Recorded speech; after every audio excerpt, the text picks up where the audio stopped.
Texto bíblico para ler com oração. João capítulo 14, versículo 17. O Espírito da verdade que o mundo não pode receber, porque não o vê, nem o conhece.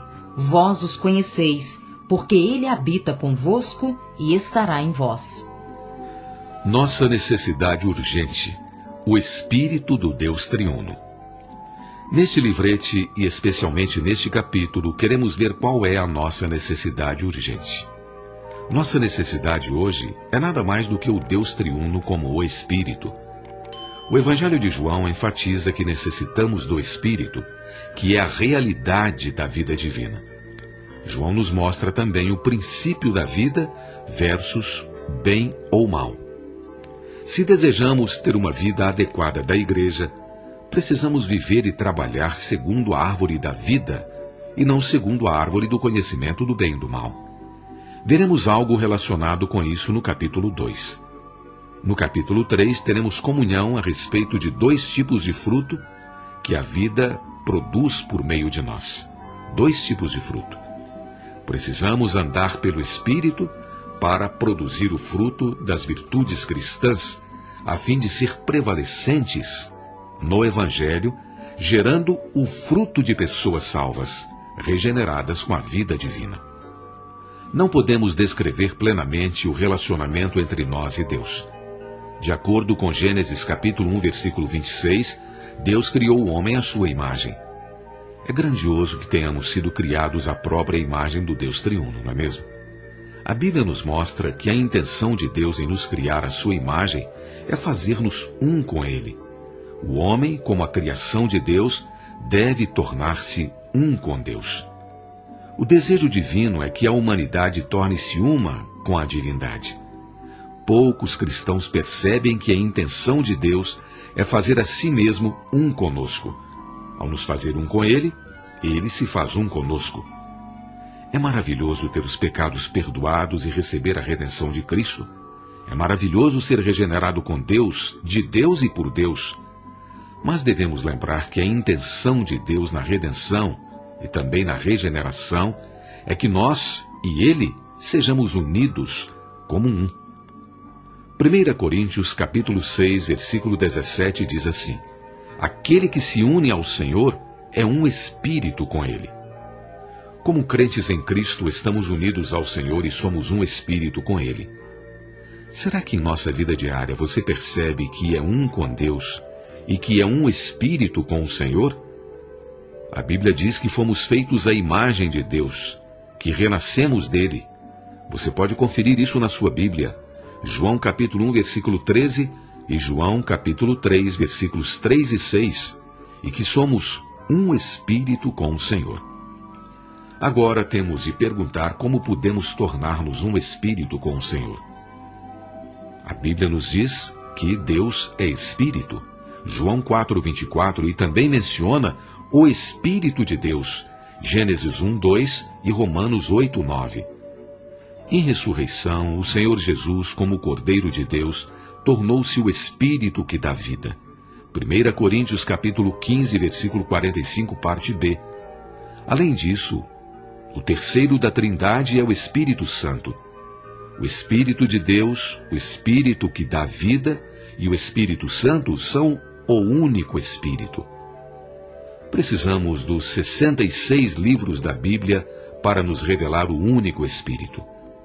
Por fim, no livro de Apocalipse, esse único Espírito torna-se os 7 Espíritos. Apocalipse 4, 5 e 5, 6. A intenção de Deus de fazer-se um conosco somente poderia ser cumprida pelo fato de Ele ser Espírito. Se Deus não fosse Espírito, não haveria meios de ser um conosco.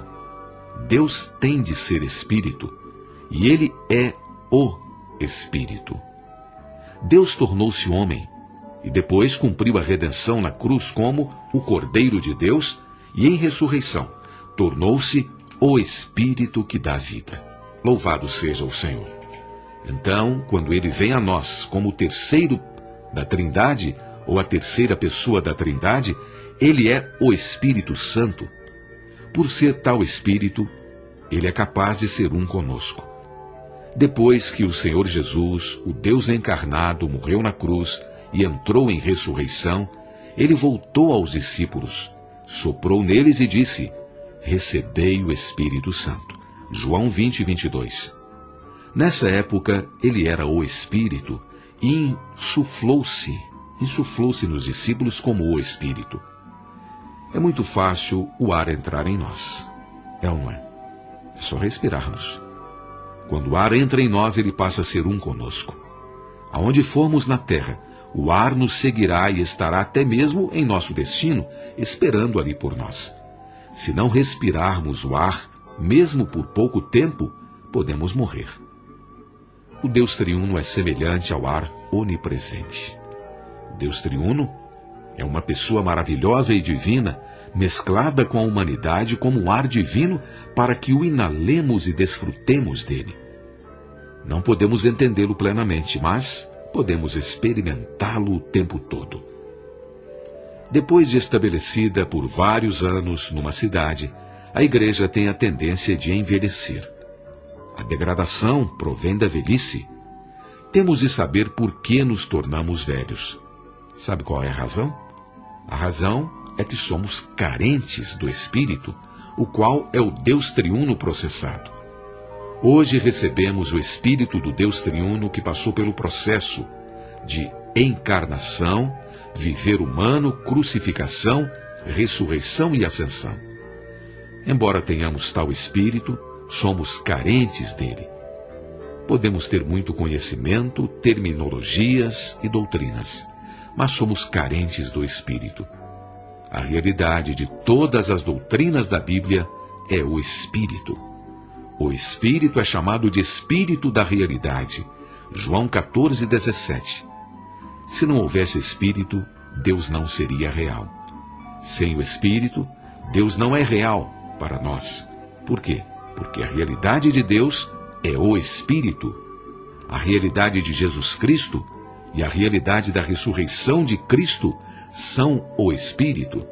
Sem o Espírito, mesmo a vida eterna, a vida divina não é real. O Espírito é a realidade da vida divina.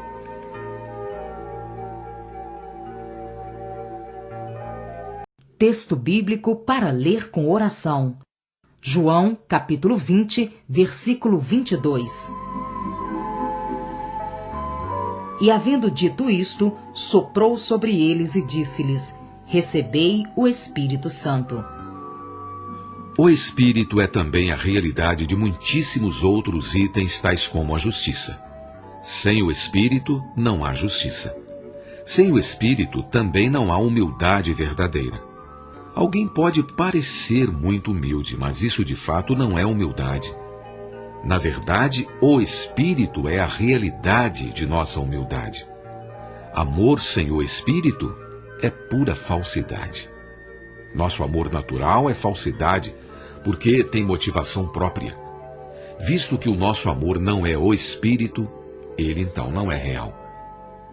O Novo Testamento nos mostra que o Espírito é a realidade de todas as coisas positivas do universo, incluindo Deus, Cristo, a ressurreição, os atributos divinos e até mesmo as virtudes humanas adequadas. A realidade das coisas positivas no universo é unicamente o Espírito. Você pode ser professor, doutor ou presidente, mas sem o Espírito, você não passa de vaidade. É o que a Bíblia diz. Para ser homens reais, devemos ser cheios do Espírito. Essa é a nossa necessidade urgente. Não precisamos do que somos em nossa vida natural. Tudo o que somos é falsidade. Não devemos confiar em nossa humanidade ou bondade.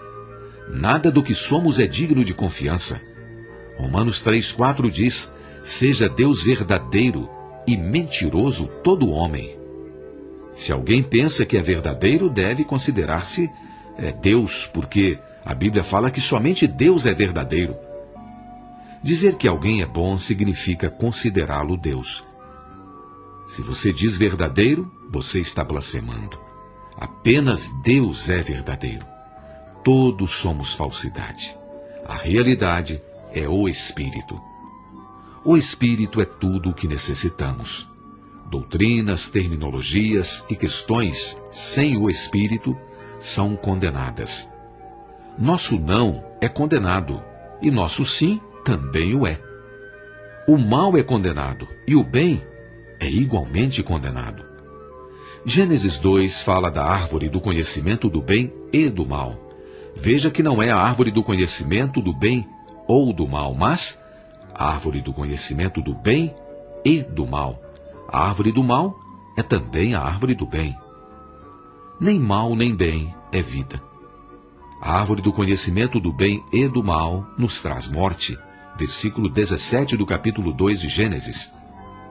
4 coisas estão relacionadas com essa complicada árvore: conhecimento, bem, mal e morte. Ao lado dessa árvore, a outra árvore, a árvore da vida. Versículo 9, parte A.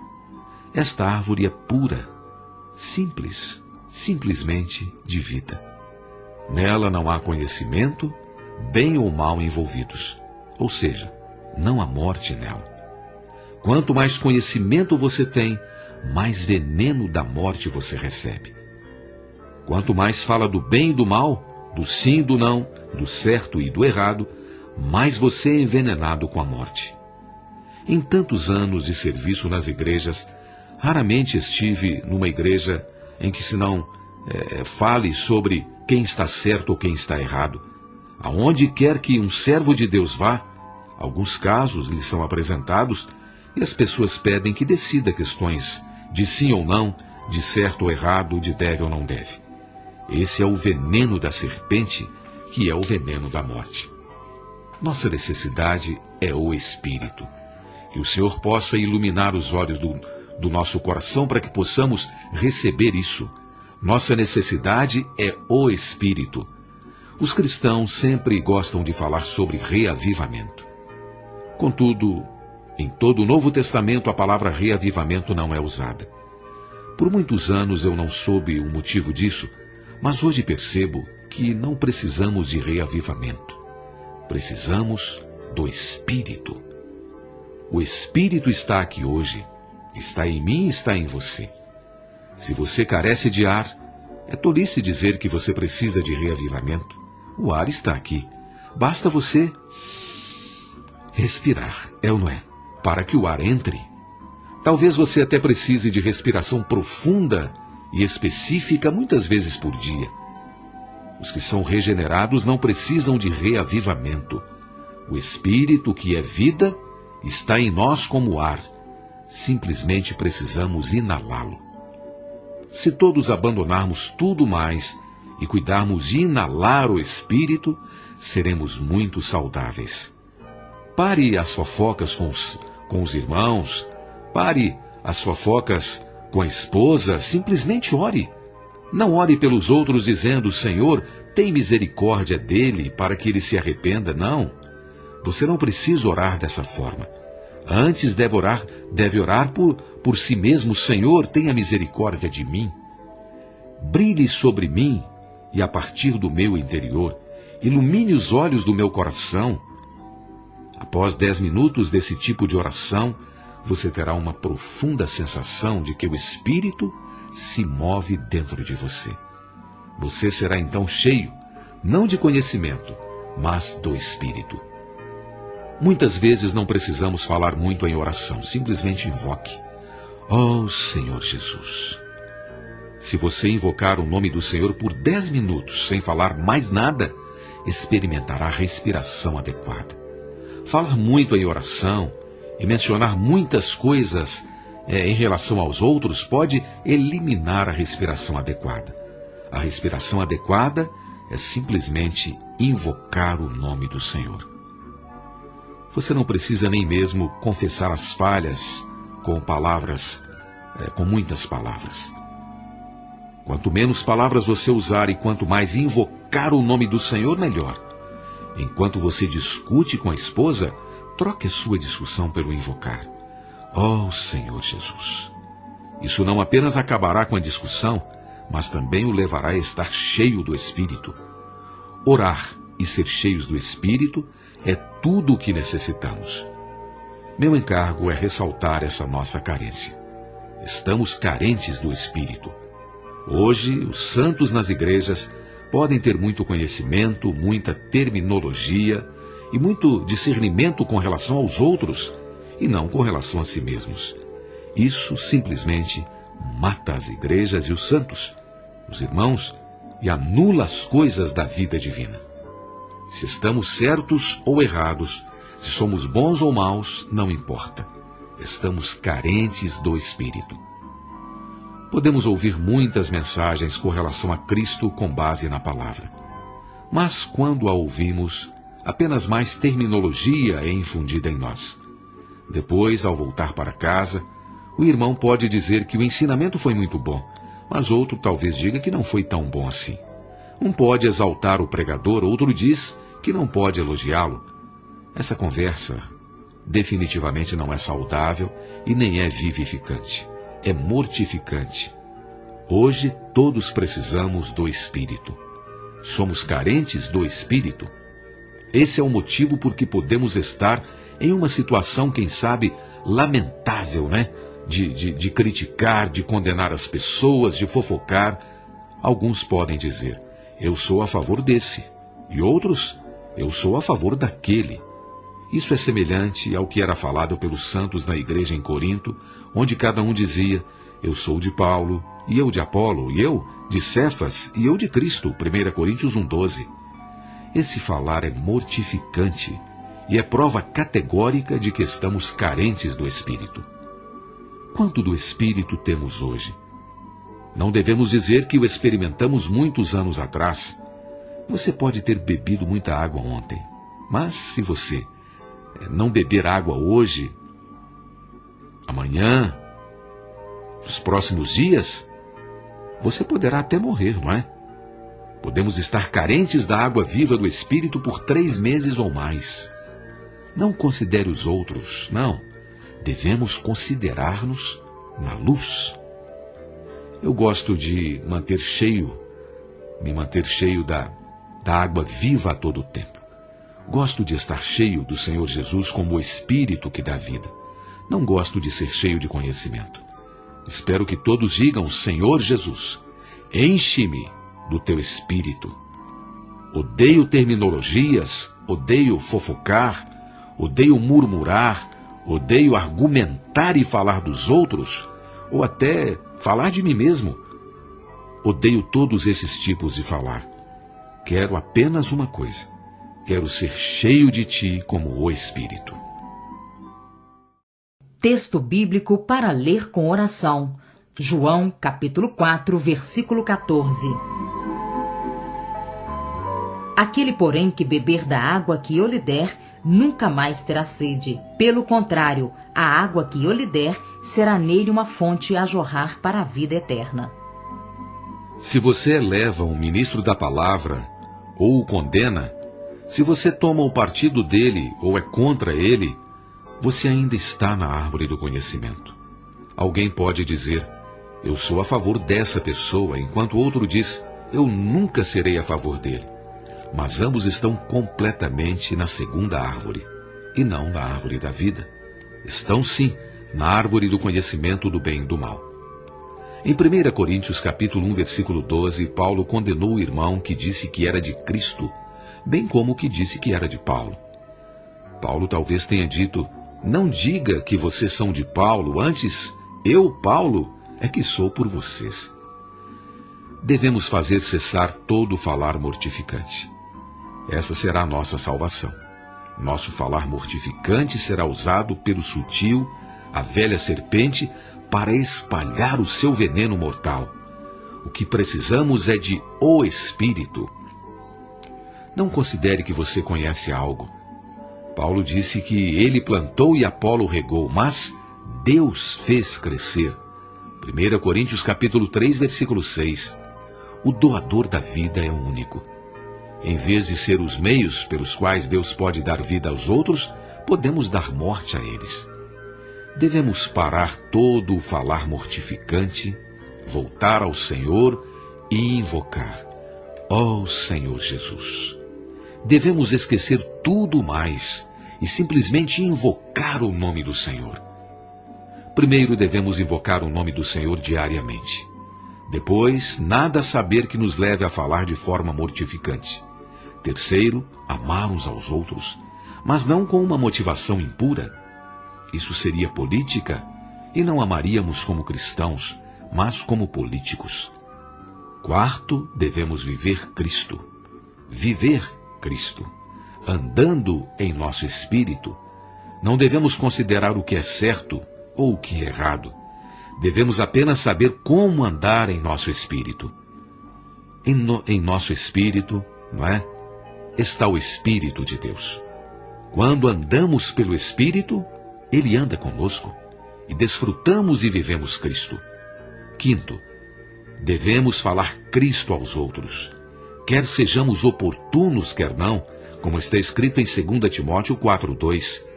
Isso é apresentar Cristo aos outros. Em uma reunião de negócios, você pode falar de Cristo. Em uma reunião com seu patrão, você pode falar de Cristo. Com alguém que você encontra pela rua, com amigos, com colegas de trabalho, em qualquer lugar, nós podemos e devemos dar Cristo aos outros. Hoje a sociedade está sedenta. Cada um é necessitado e está sedento. Falar Cristo às pessoas e viver Cristo atrairá as pessoas. Finalmente, devemos sempre reunir-nos com os irmãos para adorar, ter comunhão e falar e ministrar Cristo uns aos outros. Se fazemos isso, as igrejas florescerão. Na restauração do Senhor não há heresias, não há nenhum problema fundamental entre nós e não somos uma organização. Esqueça quaisquer rumores que possa ter ouvido. Tenha uma vida simples, amando o Senhor, invocando o seu nome, amando uns aos outros, andando no Espírito e pregando e falando Cristo a qualquer um que você encontrar, quer seja oportuno, quer não. Quantas vezes falamos Cristo para as pessoas e as pessoas nos julgam inoportunos, não é verdade? Tem mesmo pessoas chatas, mas nós podemos falar de Cristo. Isso é algo maravilhoso.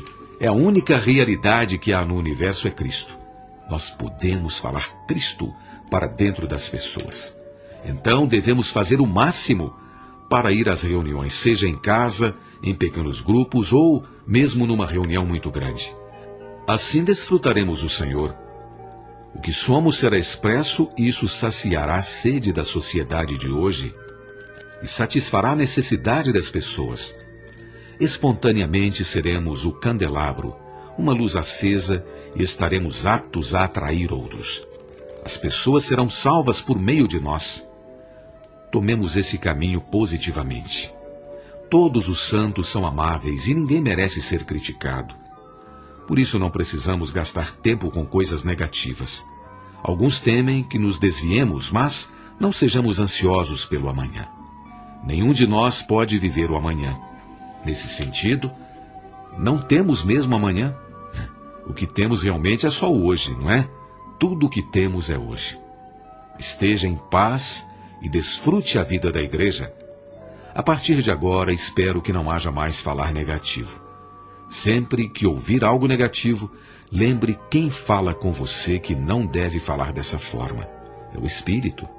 Diga algo positivo, algo maravilhoso, algo belo. Então veremos as igrejas florescerem. Em Romanos, capítulo 14, versículo 4, Paulo diz: quem és tu que julgas o servo alheio? Para o seu próprio Senhor, esse está em pé ou cai, mas estará em pé porque o Senhor é poderoso para o suster. Precisamos ter esse tipo de espírito. Não se preocupe com os outros. Simplesmente viva hoje, sempre considerando os outros em maior conta do que a si mesmo. Ame todos. Cristãos são um povo amável. A vida da igreja é uma vida de amor. Só o amor edifica. 1 Coríntios 8:1 diz isso. Portanto, devemos lembrar uns aos outros que evitem o falar negativo, não é? E que devemos nos manter cheios do Espírito todo o tempo. Nossa necessidade urgente é o Espírito do Deus triuno. Não o bem ou o mal, mas vida. O livro de João enfatiza nossa necessidade do Espírito, que é a realidade da vida divina. Neste capítulo 2, examinaremos 4 casos nesse evangelho que ilustra o princípio da vida versus bem e mal. Na raça caída, há sempre a questão: será que isso é bem ou mal? Será que isso é bom ou ruim? Certo ou errado? Sim ou não? Quando o Senhor Jesus estava aqui na terra, as pessoas sempre traziam a ele questões com relação a bem, mal, certo, errado, sim e não. Em João 4, está ali o caso bastante conhecido de uma mulher pecadora desprezada pela sociedade. Ao conversar com ela, o Senhor mencionou que ela precisava da água viva. Versículo 10. A água viva é o Deus triuno. Até mesmo o Filho de Deus, o próprio Cristo, que se tornou o Espírito que dá vida. Isso era tudo o que aquela mulher precisava, da água viva. Quando ela pediu ao Senhor essa água, Jesus lhe disse: vai, chama teu marido e vem cá. João 4,16. O Senhor foi tão sábio e cheio de graça. Ele não é como nós. Muitas vezes, quando pregamos o Evangelho, não temos muita sabedoria. Quando pregamos o Evangelho do Senhor como a água viva, e o pecador responde que a quer, podemos dizer: e quanto ao seu pecado? Você sabe que você é um pecador. Isso pode ofender as pessoas. E essa ofensa levará a pessoa a se fechar, a fechar o seu coração. O Senhor Jesus foi sábio. Que maravilha! Ele não usou a palavra pecado, pelo contrário, usou a palavra marido. Não quero falar com você acerca de pecado. Quero falar acerca do seu marido. Você tem um problema com relação ao marido. Essa mulher foi profundamente tocada. A questão do marido era o verdadeiro problema dela. Essa questão era o centro de sua pecaminosidade. Texto bíblico para ler com oração. João, capítulo 4, versículo 23. Mas vem a hora, e já chegou, em que os verdadeiros adoradores adorarão o Pai em espírito e em verdade, porque são estes que o Pai procura para seus adoradores. Nesse ponto a mulher disse: não tenho marido, versículo 17. Se isso era mentira ou verdade, depende da interpretação. O Senhor não a condenou, mas disse: disseste bem, não tenho marido, porque 5 maridos tiveste, e o que agora tens não é teu marido. Isso disseste com verdade. Versículos 17 e 18. Ela não confessou os pecados, mas o Senhor Jesus os confessou completamente por ela. Então a mulher foi perspicaz e da questão do marido voltou para a questão religiosa da adoração a Deus. Ela disse: nossos pais adoraram neste monte. Vós, entretanto, dizeis que em Jerusalém é o lugar onde se deve adorar. Versículo 20. A sua pergunta estava relacionada com adorar no monte ou em Jerusalém. Era uma pergunta de sim ou não, certo ou errado. O Senhor Jesus não respondeu sim ou não, certo ou errado. Ele simplesmente disse: mulher, crê-me, que a hora vem em que nem neste monte nem em Jerusalém adorareis. Mas vem a hora, e agora é, em que os verdadeiros adoradores adorarão o Pai em espírito e em veracidade. Porque o Pai procura a tais adoradores que assim o adorem. Versículos 21 e 23. Aqui podemos ver um princípio. Naqueles dias havia entre os judeus e samaritanos muita conversa acerca da adoração a Deus. Isso é um assunto bom, glorioso e belo. Hoje ocorre o mesmo. Nas igrejas podemos falar muito acerca da adoração a Deus. Alguns podem falar sobre adorar a Deus dessa forma ou daquela, por esses meios ou por aqueles, ou nesse lugar ou naquele. Essas são várias opiniões, ideias, conceitos e compreensões referentes à adoração a Deus. Podemos ter sido capturados pelo assunto de adoração a Deus.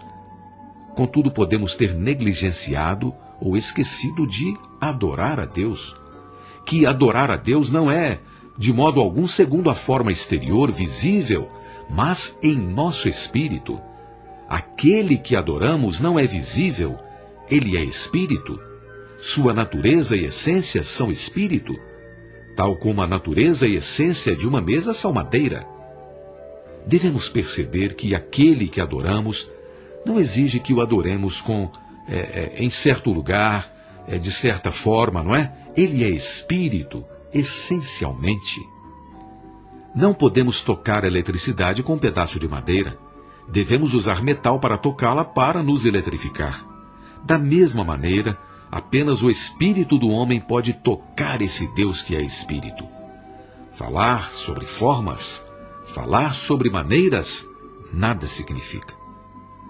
Os judeus aprenderam as coisas a respeito da adoração a Deus dos escritos de Moisés, e os samaritanos também.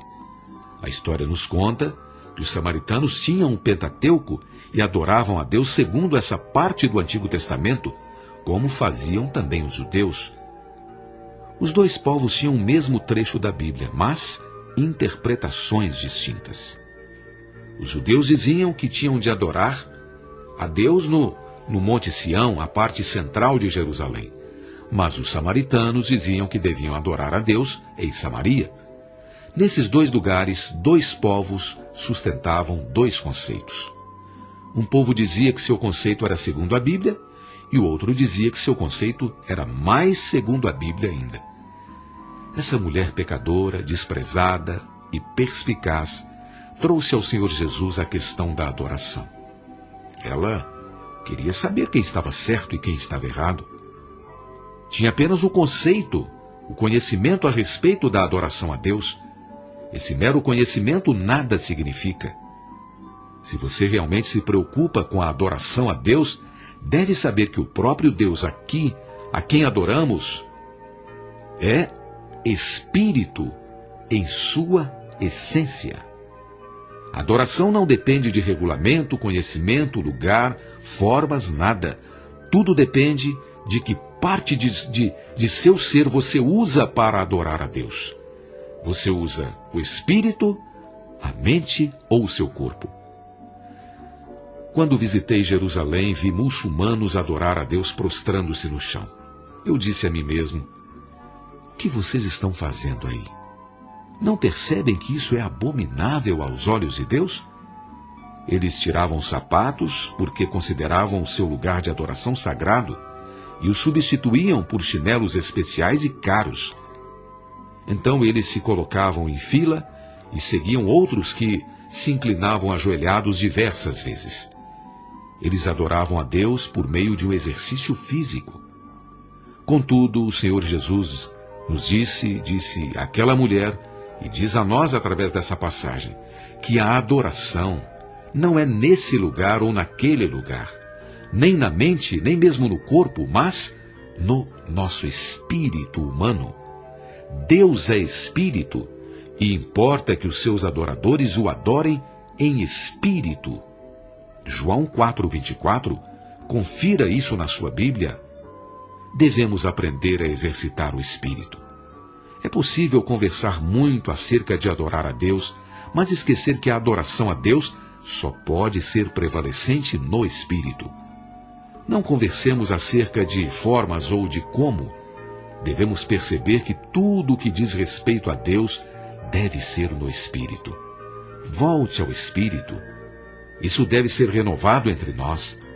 Devemos dizer: não fale acerca de adoração a Deus, volte ao espírito. O que importa não é Samaria nem Jerusalém, mas o nosso espírito, porque aquele que adoramos é espírito e podemos contatá-lo como nosso espírito. Em João 8, os escribas e fariseus trouxeram ao Senhor uma mulher surpreendida em adultério. Eles conheciam a lei e perguntaram ao Senhor com o fim de testá-lo, ou até mesmo de tentar ao Senhor. Ora, na lei nos mandou Moisés apedrejar tais mulheres. Tu, pois, que dizes? Versículo 5. O Senhor Jesus não respondeu imediatamente. Mais uma vez ele foi sábio. Um sábio não faz as coisas precipitadamente. Ele aprende a diminuir a velocidade. A maneira de o Senhor diminuir a velocidade foi curvar-se e escrever com o dedo na terra. Versículo 6. Isso foi um sinal que ele fez para ensinar aos escribas a lição da humildade. Eles não deveriam pôr-se em pé de maneira soberba. Um deve ter dito orgulhosamente: eu sou fariseu, conheço a lei. O outro pode ter dito: eu sou escriba, sou doutor da lei. O Senhor Jesus, entretanto, curvou-se para escrever algo na terra. Que maravilha! Como o nosso amado Senhor é humilde. Estudiosos da Bíblia podem apenas conjecturar o que ele escreveu. Talvez escrevesse: quem está sem pecado entre vós? Quando eles insistiram em questioná-lo, ele disse: aquele que dentre vós estiver sem pecado, seja o primeiro que lhe atire pedra. Versículo 7. Essa palavra tocou a consciência deles. Texto bíblico para ler com oração. Romanos capítulo 8, versículo 3. Porquanto que fora impossível a lei, no que estava enferma pela carne, isso fez Deus enviando seu próprio Filho em semelhança de carne pecaminosa e no tocante ao pecado, e com efeito condenou Deus na carne o pecado. Quando respondeu à mulher samaritana em João 4, o Senhor indicou-lhe que ele era o próprio Deus encarnado e a água viva que ela necessitava, e que ele lhe daria o Espírito. A resposta do Senhor aos escribas e fariseus em João 8, embora tão simples, indicou que apenas um no universo é sem pecado. Somente Jesus é sem pecado. A resposta do Senhor foi sábia, indicando que ele era o único qualificado para condenar tal pecadora. Ninguém mais, nem mesmo os fariseus que se consideravam justos, ousou dizer que estava sem pecado. Quando ouviram esta palavra, retiraram-se, começando pelos mais velhos. Interessante. Versículo 9. Nessa situação, não importava se a mulher deveria ser apedrejada ou não. Era uma questão de quem está qualificado. Somente o Senhor Jesus é sem pecado. Hoje podemos conhecer muito da Bíblia, podemos conhecer os regulamentos espirituais, não é? Podemos até mesmo usar esses regulamentos para condenar as pessoas. Mas, na verdade, nenhum de nós está qualificado para condená-las. Quando você condena outros, você deve perceber que também é pecador. Quem pode dizer que é sem pecado? As irmãs geralmente são mais delicadas que os irmãos. Os mais delicados sempre condenam os grosseiros. Talvez os maridos não condenem tanto quanto as mulheres. Eles sofrem a condenação delicada da mulher. Não é? Uma mulher pode condenar o marido por uma sujeira na gravata. Contudo, você, mulher, está sem sujeira? Pouquíssimos estão acostumados a condenar-se.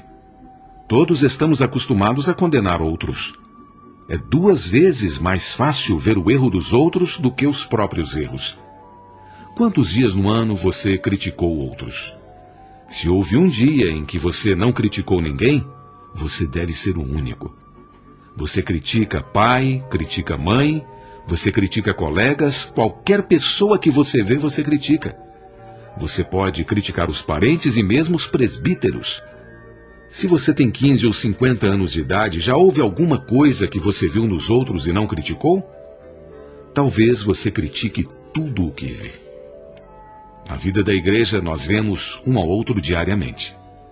Se fosse possível esconder-me para não ser visto pelos outros, certamente eu o faria. A melhor maneira de salvar-se de criticar os outros é não saber muitas coisas. Nos muitos anos que viajei para ministrar a palavra, hospedei-me em muitas casas. Eu sempre era tentado a ver o que havia nessas casas. Contudo, eu não fazia isso. Por ter aprendido a lição. O homem exterior prefere ver, mas o homem interior diz: não faço isso. Isso não é permitido. Você não tem o direito de ver. Se vir, terá de fazer confissão completa. Após ter proibido de olhar um lugar, eu me voltava e era tentado a olhar outro. Eu logo parava de novo. Conhecer os segredos das pessoas é pecado. Sempre que formos condenar ou criticar outros, devemos lembrar-nos que não somos aquele, o único, que é sem pecado. Antes temos pecado e precisamos daquele que é sem pecado. Ele é o nosso Salvador. Ele é o único sem pecado e precisamos dele. Ao nos lembrar disso, espontaneamente pararemos as críticas. Não pergunte quem está certo e quem está errado. Apenas ele está absolutamente certo. Nenhum de nós tem o direito de dizer que estamos certos. Somos errados e precisamos do único que é certo. Se não houvesse críticas na vida da igreja, 90% das situações de morte estariam anuladas. Na vida da igreja há sempre certa mortificação a se infiltrar em nosso meio. Nós mortificamos os outros por meio das críticas. Mesmo alguns filhos dos irmãos sabem criticar os que falam nas reuniões. Se pudermos desfazer-nos das críticas na vida da igreja, como já disse, 90% da mortificação será tragada pela vida. O Deus que é Espírito em João 4 e aquele que é sem pecado em João 8 é o Deus triuno corporificado em Cristo e veio a nós como vida. Não se trata de estar certo ou errado. É totalmente uma questão de vida e apenas um é vida. Jesus Cristo, o Deus corporificado e que é sem pecado. Ele é a nossa necessidade. Ele é o próprio Deus, a própria vida e também o Espírito hoje. Nós precisamos dele. Se você levar a ele qualquer questão, ele não responderá sim ou não. Ele sempre o lembrará que você nunca pode estar certo. Aos olhos dele, estamos errados em tudo. Em João 8 está o caso do cego de nascença. Os discípulos tinham aprendido certa quantidade de teologia entre os judeus. Segundo a teologia deles, se uma pessoa nasce cega, é porque alguém pecou. Eles perguntaram então ao Senhor: Rabi, quem pecou? Este ou seus pais para que nascesse cego? Jesus respondeu: Nem este pecou nem seus pais, mas foi para que se manifestem nele as obras de Deus. Esse caso é pequeno, mas seu princípio é grandioso. É um princípio muito grande. Quando encontramos uma situação de cegueira, gostamos de determinar a razão disso. Consideramos se foi devido ao nosso pecado ou o erro dos outros. Frequentemente não estamos prontos para encontrar o erro. Não sabemos se foi por causa de nós, de nossos pais ou de nossa esposa. Devemos perceber que Deus é soberano. Ele permitiu que esse homem nascesse cego. Isso não foi devido ao seu pecado ou ao pecado de seus pais. Ou seja, mas Deus queria usar essa cegueira para mostrar a sua poderosa obra. Deus enviou seu Filho Jesus Cristo ao mundo. Foi necessário alguém ter nascido cego para que Cristo pudesse fazer algo por ele. Se não houvesse o cego, não teria havido oportunidade de o Senhor ter se manifestado por meio da cura da cegueira. Isso foi o arranjo soberano de Deus. Em João capítulo 4, a mulher pecadora e perspicaz levantou a questão da adoração a Deus. No capítulo 8, os escribas e fariseus levantaram a questão a respeito das leis e regulamentos religiosos. Agora, no capítulo 9, os discípulos levantaram uma outra questão, uma boa questão de teologia. De quem era a culpa pela cegueira do homem? Contudo, a teologia não é adequada para responder a essa questão. Texto bíblico para ler com oração. João capítulo 11, versículo 25. Disse-lhe Jesus: Eu sou a ressurreição e a vida. Quem crê em mim, ainda que morra, viverá. Muitas coisas nos acontecem que não são tão boas. Pela nossa percepção e análise, não há motivo para elas. Contudo, elas não aconteceram espontaneamente. Aconteceram segundo a soberania de Deus. Algumas vezes, jovens recém-casados arrependem-se da decisão depois de 3 dias. Alguns vêm a mim para dizer que cometeram um grande erro. Disseram-lhes que deveriam ser muito cuidadosos nessa questão, mas eles não entenderam ao conselho. Por fim, arrependeram-se. É bom que se arrependeram, mas que farão agora? Têm de sofrer pelo resto da vida. Alguns podem perguntar de maneira teológica: de quem foi o erro? Não podemos dizer, mas houve um erro. Parece que não houve nenhuma causa para tal erro, contudo, no meu interior percebo que a causa foi a soberania de Deus, a providência divina. Deus é soberano no feito de alguém aparentemente ter se casado com a pessoa errada. Em certo sentido, não há muitos casamentos certos. Depois de casados por certo tempo, que casamento é ainda tão correto assim? Contudo, temos de admitir que Deus é soberano. Cada casamento está sob o arranjo divino. Não é o erro de um cônjuge ou o erro de outro cônjuge. É o arranjo soberano de Deus. Ao ler a história de algumas biografias, podemos aprender que milhares de cristãos receberam a maior ajuda por meio do seu casamento. É verdade. Ninguém pode ajudá-lo tanto em buscar a Deus como a sua esposa. Agradeça a Deus por sua querida esposa. Muitas mulheres também devem agradecer a Deus pelo marido. Junto com todos os sofrimentos que elas têm recebido do marido, tem havido algo muito proveitoso. Não há outros meios pelos quais elas poderiam ser tão beneficiadas. Nosso casamento não é de acordo com a nossa escolha. Independe do quanto nos esforcemos na escolha do cônjuge, podemos cometer um erro. Quanto mais cuidadosos formos, mais sério é o erro que nós poderemos vir a cometer, não é? Todos os pais querem ter bons filhos, é ou não é? Contudo, pais experientes não ousam dizer que os filhos serão os melhores. No assunto de criar filhos, pais experimentados têm sido subjugados. Não depende de nós se os filhos serão bons ou maus. Isso depende totalmente da soberania de Deus. Se você tem filhos bons, você deve adorar a Deus.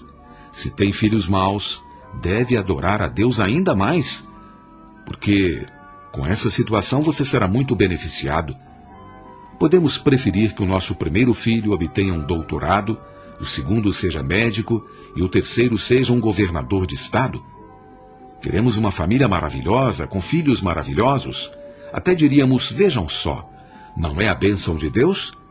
Na verdade, contudo, nosso primeiro filho pode ter um QI muito abaixo, o segundo seja aleijado e o terceiro seja um rebelde.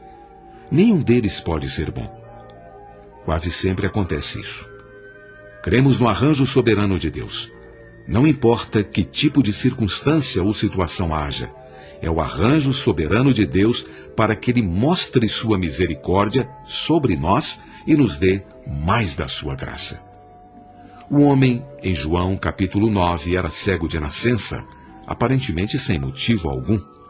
Mas isso proporcionou a Jesus Cristo a melhor oportunidade para manifestar as obras de Deus, para mostrar que Deus pode dar vista até mesmo a um cego de nascença.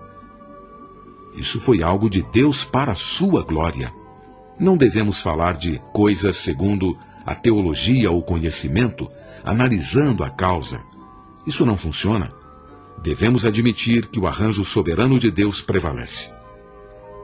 Se você conseguirá emprego melhor ou se você perderá até mesmo o seu emprego atual, depende totalmente do arranjo soberano de Deus.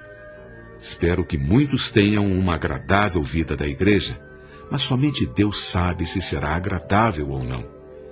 Contudo, podemos estar certos de que não importa o que aconteça, estaremos sob o arranjo soberano de Deus. O arranjo soberano de Deus sempre resulta em sua bondade, em sua graça, paz e segurança para nós. Todos devemos aprender a não analisar a situação segundo o sim ou não, ou o certo ou errado, mas segundo o próprio Deus soberano.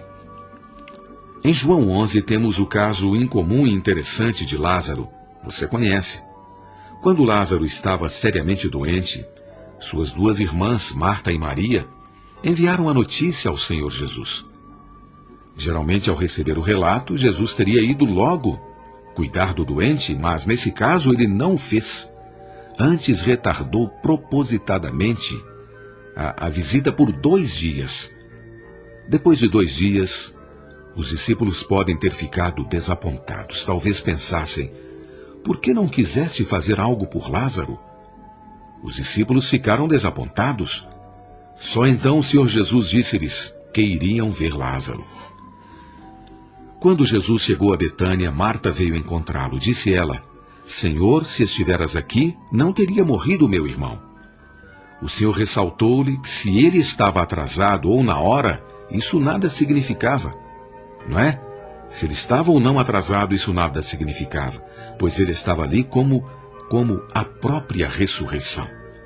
Era como se dissesse: a ressurreição não depende do tempo. Se chego mais cedo ou mais tarde, eu sou a ressurreição. Se você me tem, a ressurreição está aqui. Não me culpe. Eu vim tarde de propósito para mostrar algo. Não se preocupe com o tempo. Seu irmão ressuscitará. Contudo, Marta replicou: eu sei que ele ressuscitará na ressurreição no último dia. Ela restringiu a ressurreição a certo tempo. O Senhor respondeu: e todo o que vive e crê em mim, de modo algum morrerá eternamente. Crês isso? Marta disse: sim, Senhor. Eu tenho crido que tu és o Cristo. Ela respondeu segundo o conceito religioso e teológico, e não segundo o que o Senhor quis dizer. Nisso ela foi nossa representante típica, não é verdade?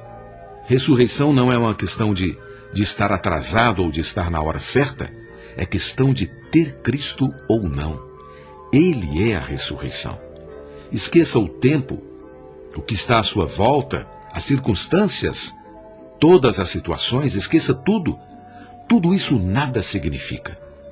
Somente uma coisa conta, e essa coisa é a presença do Senhor. Isto é, se temos o Senhor ou não, nesse exato momento, é tudo o que conta. Texto bíblico para ler com oração. 1 João, capítulo 5, versículo 12.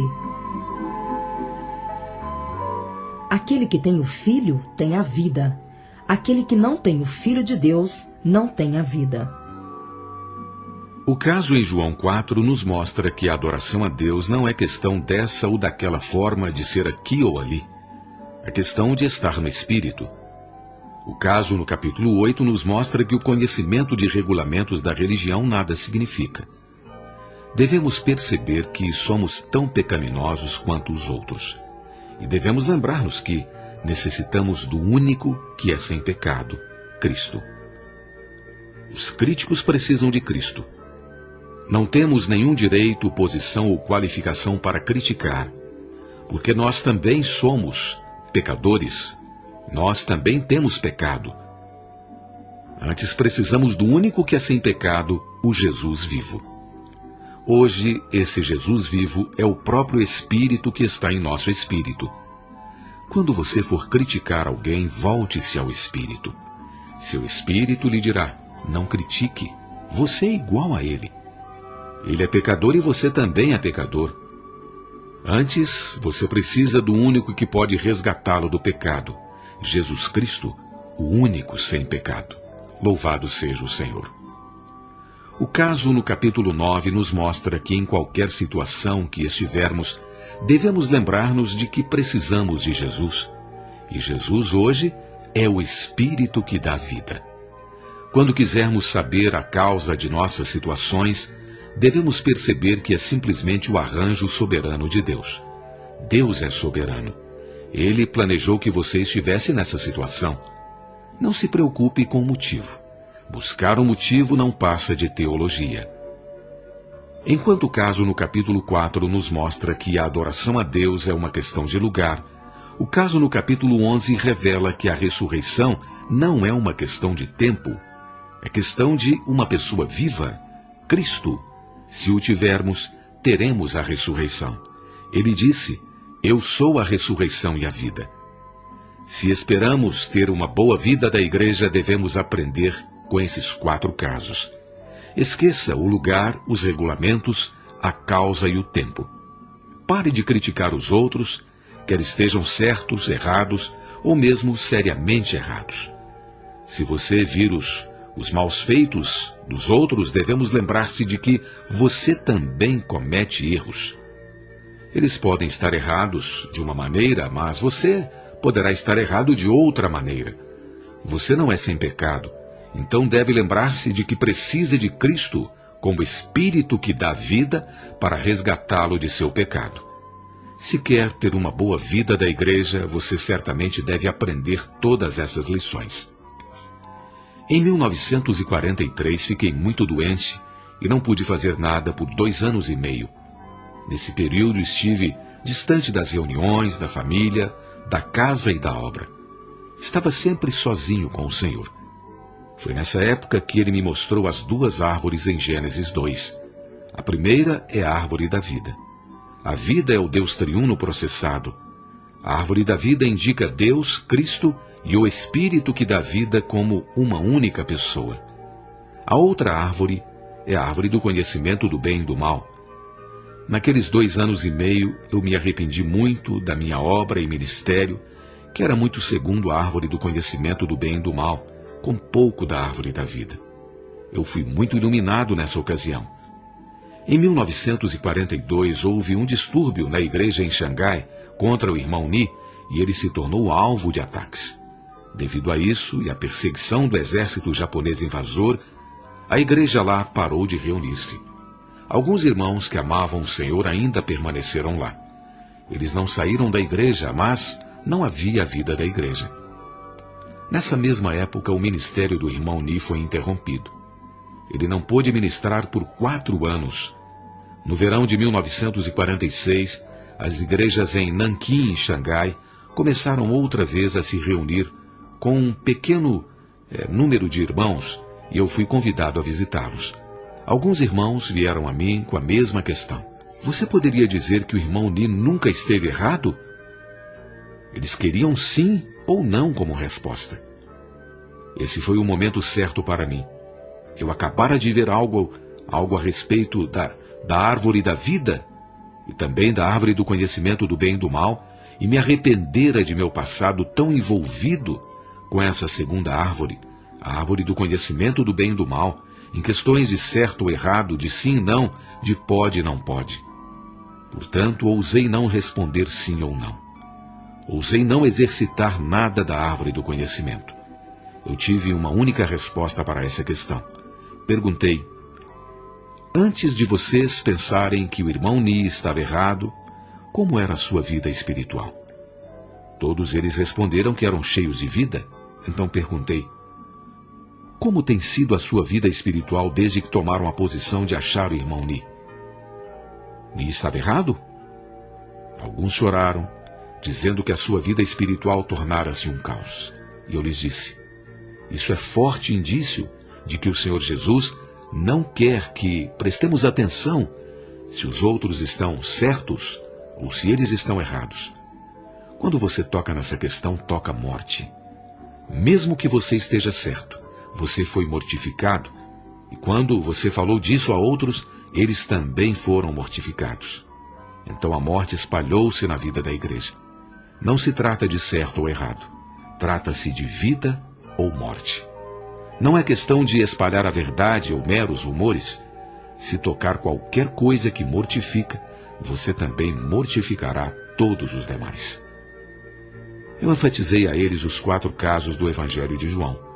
Mostrei-lhes que quando o Senhor Jesus estava na terra, as pessoas sempre vieram a ele, com perguntas, e queriam que ele respondesse sim ou não, certo ou errado, bem ou mal. Ele nunca respondeu dessa maneira. Antes, sempre conduziu as pessoas à vida. Não se trata de certo ou errado. Não é a questão de bem ou mal, nem de sim ou de não. É questão de vida. Devemos ser vivificados e vivificar outros e toda a igreja. Devemos evitar falar qualquer coisa que possa trazer morte às pessoas, que mortifique a nós mesmos, os santos ou a igreja. Nossa necessidade é o próprio Deus triuno que foi corporificado para ser o nosso Salvador, Jesus Cristo, e por meio da morte e ressurreição, tornou-se o Espírito que dá vida. Hoje devemos tomá-lo como nosso centro, nossa meta, nosso objetivo, esquecendo tudo que é religioso, como coisas a respeito de regulamentos e também de como adorar a Deus. Não nos importemos com nada, exceto com essa única pessoa maravilhosa, viva, essa pessoa que é vida para nós, ressurreição, Deus, o Espírito e a realidade de todas as coisas divinas para nós. Se o tomarmos, estaremos sempre vivos e vivificaremos outros e toda a vida da igreja. Nossa necessidade hoje é buscar essa pessoa viva. Texto bíblico para ler com oração. João, capítulo 15, versículo 16. Não fostes vós que me escolhestes a mim, pelo contrário, eu vos escolhi a vós outros, e vos designei para que vades e deis frutos, e o vosso fruto permaneça, a fim de que tudo quanto pedirdes ao Pai, em meu nome, ele vo-lo conceda. 2 tipos de fruto da vida divina. Neste capítulo, queremos ver a verdade de 2 tipos de fruto da vida divina. Segundo a revelação das Escrituras, há um princípio divino estabelecido por Deus como seu desígnio, ou sua economia. Deus quer dispensar-se a nós, seres humanos, para viver em nós como nossa vida. Essa vida divina é frutífera e produz 2 tipos de fruto. A intenção de Deus para o homem é revelada nos 2 primeiros capítulos de Gênesis. Deus criou o homem à sua imagem, com a intenção de que ele fosse o seu vaso, para contê-lo e expressá-lo. Gênesis 1, 26. O próprio Deus queria ser o conteúdo do homem. Ele o conduziu à árvore da vida em Gênesis 2, porque desejava estar no interior do homem como vida. Versículos 8 e 9. A única árvore da vida vista no começo da Bíblia, lá em Gênesis, é vista também na conclusão da Bíblia, em Apocalipse 22. Ela representa o próprio Deus como vida para nós. Se a vida humana criada por Deus é misteriosa, ninguém pode entendê-la completamente, não é? Quanto mais é misteriosa a vida divina. Visto que a vida divina é tão misteriosa, Deus nos deu uma ilustração dela. Uma figura é melhor do que 1000 palavras. Logo após ter criado o homem, Deus o levou a uma árvore, a árvore da vida. Aparentemente, pode ser fácil entender a macieira ou o pessegueiro, mas e quanto à árvore da vida? Um mestre da Bíblia disse que a árvore da vida é coisa do passado e nada tem a ver conosco hoje. Mas a árvore da vida não é algo meramente do passado. Se ela não tivesse nada a ver conosco hoje, estaríamos numa situação completamente miserável. Agradecemos ao Senhor, pois podemos desfrutá-lo hoje como a árvore da vida. Aleluia! O Evangelho de João nos mostra a árvore da vida ilustrando Cristo. Se quisermos entender a árvore da vida em Gênesis 2, teremos de ir ao Evangelho de João. Este livro tem 21 capítulos, que dão uma explicação plena e detalhada da árvore da vida, como a própria corporificação de Deus, que é Cristo. Em João 15, Cristo nos disse que Ele é a videira. O Senhor Jesus também nos disse no Evangelho de João, eu sou a vida. João 14, 6. Ele é a vida e é também a videira. Ou ele é a videira e é também a vida, a árvore da vida. Louvado seja o Senhor. Creio que a árvore da vida em Gênesis 2 era uma videira. Eu creio. Não seria um pinheiro crescendo em direção aos céus. Se Jesus fosse tal árvore alta, seu fruto não nos estaria tão disponível como está. Mas Jesus é uma videira, disponível para o homem comer e desfrutar. Que maravilha!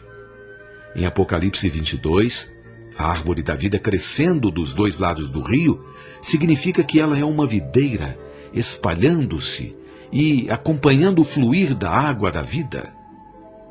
Em Apocalipse 2, versículo 7, o Senhor disse, Ao vencedor dar-lhe-ei que se alimente da árvore da vida que se encontra no paraíso de Deus. Segundo o livro inteiro de Apocalipse, o paraíso de Deus em 2:7 é a Nova Jerusalém, da qual a igreja é o antigozo hoje. O paraíso de Deus é a igreja hoje e a Nova Jerusalém amanhã. Hoje somos a igreja, e no futuro a igreja será a Nova Jerusalém. A vida da igreja hoje é o paraíso de Deus. Nela temos algum sabor de estarmos no paraíso de Deus, de que estamos ali, nesse paraíso. Às vezes podemos discutir ou falar coisas corruptas, mas enquanto nos reunimos, cantamos, louvamos e oramos, temos o sentimento de estar no paraíso. Algumas vezes nas reuniões da igreja, entramos até mesmo em êxtase. Quando vemos o rosto dos irmãos na reunião, quase todos estão sorridentes. Isso é porque estamos felizes no paraíso de Deus. Esse mundo é terrível, não é verdade? Até mesmo muitos incrédulos concordam com isso, que esse mundo não tem nada de bom e vai de mal a pior. Na sociedade humana de hoje, não se tem o gosto do paraíso, pelo contrário. Pode-se ter mais o gosto do inferno, não é? Mas quando estamos na vida da igreja, estamos no paraíso. O paraíso de Deus está localizado nas igrejas, em sua localidade. Estar na vida da igreja é viver no paraíso. Por fim, a consumação da vida da igreja na era por vir e na eternidade será a Nova Jerusalém. Na Nova Jerusalém está a árvore da vida, crescendo às margens do rio da água da vida, para podermos comer e beber. Esse será o nosso desfrute na eternidade. Hoje mesmo temos o privilégio de comer da árvore da vida e beber dessa fonte eternal. Na vida da igreja estamos no paraíso de Deus, desfrutando Cristo como a árvore da vida. Hoje, Cristo, como a corporificação de Deus, é nossa árvore da vida e ela cresce em nós. O Senhor Jesus contou a parábola do semeador que saiu a semear. Marcos 4, de 1 a 20. Ele é tanto o semeador como também a semente da vida. Ele semeia a si próprio, qual a semente da vida em nosso coração, a terra. Somos a terra em que Cristo cresce. No dia em que fomos regenerados, Cristo foi semeado em nosso ser. Nosso ser é a terra que contém e produz Cristo. Recebemos a vida divina e essa própria vida divina produtiva cresce em nós. Temos de produzir Cristo. Texto bíblico para ler com oração. Colossenses capítulo 1, versículo 10.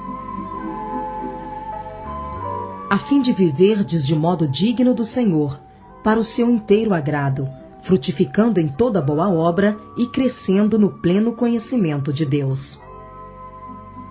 O fruto das virtudes cristãs. Segundo a Bíblia e a nossa experiência, essa vida produz duas categorias de fruto. 2 Pedro 1 e Gálatas 5 mostram a primeira categoria, as virtudes cristãs. 2 Pedro nos diz que todos temos obtido fé igualmente preciosa. Nossa fé tornou-se nossa porção de Deus, uma porção divina em nosso interior. A maioria de nós entende fé como a habilidade de crer, mas devemos ir mais adiante e ver que a própria fé em nós é o Deus triuno. O Deus triuno em nós torna-se a nossa habilidade de crer. Sem Deus em nosso interior, não há como crer. Fomos agraciados por Deus para crer nele. Éramos pecadores, vagando no mundo, e não tínhamos intenção de buscar a Deus. Mas um dia, ouvimos as boas novas do Evangelho e cremos em Cristo. Antes, podíamos ter pensado que era tolice ser cristãos. Agora achamos que Jesus é maravilhoso. Agora somos loucos por causa de Cristo. 1 Coríntios 4:10. O Deus triuno entrou em nós para ser a nossa habilidade de crer e também o nosso próprio objetivo em que cremos. Ele é a nossa habilidade de crer e é também aquele em quem cremos. Agradecemos a Ele pela porção da fé que recebemos dele. Algum tempo depois de salvos, podemos arrepender-nos da decisão de ser cristãos. Podemos até mesmo tentar deixar Cristo. Quando dizemos que deixaremos Cristo, alguém em nós dirá: você pode até tentar deixar-me, mas eu não o deixarei. Eu não o deixarei. Aonde você for, o Senhor estará lá com você. Você pode dizer que não o quer, o rejeitar, mas Ele dirá a você: eu o quero. Você pode dizer que não precisa dele, mas Ele dirá: eu preciso de você. Depois de salvos, muitos nos arrependemos de ter recebido o Senhor. Você pode não gostar de ser cristão, mas o Senhor gosta. Não nos cabe decidir o nosso destino, mas cabe a Ele decidir. Nosso destino está sob o seu arranjo soberano. Foi nosso destino que o Deus triuno entrasse em nós, para se tornar a nossa porção de fé. O Deus triuno vive em nós, para ser nossa habilidade de crer e o objetivo em que cremos. 2 Pedro, capítulo 1, do versículo 3 ao versículo 11, mostra que devemos reunir toda a diligência para associar ou acrescentar algo à fé que recebemos. À fé devemos associar virtude. Virtudes são adornos da vida divina. Seres humanos têm um certo grau de beleza física. Mas antes de ser salvos, será que o nosso comportamento era belo?